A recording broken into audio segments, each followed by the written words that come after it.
Vanne ja Vetra Kyrösjärven ratsastajista.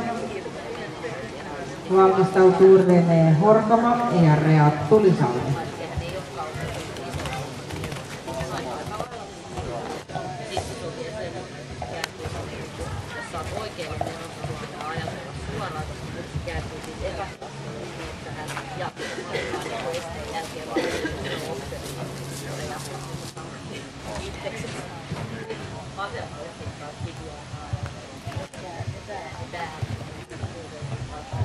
Ja tiedoksi luokan 10 ratsastajille, eli tuohon 110 senttimetrin luokkaa on aikaistettu 10 minuuttia, eli uusi starttiaika on kello 10.50.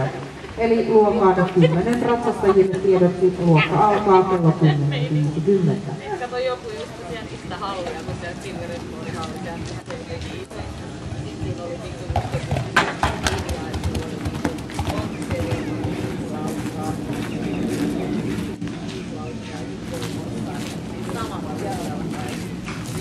rupee kahveesti niinku sinne oikealle.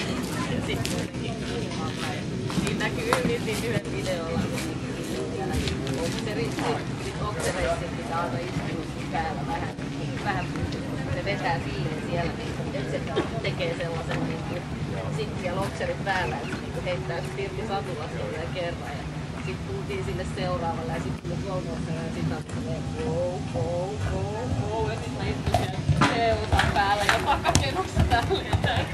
Ja Aale lähtee vielä vähän näin pelloon, ihan tikkusuora, ei kolmannella niin kuin näin, koska muuten se ei niin kuin mahdu sinne enää.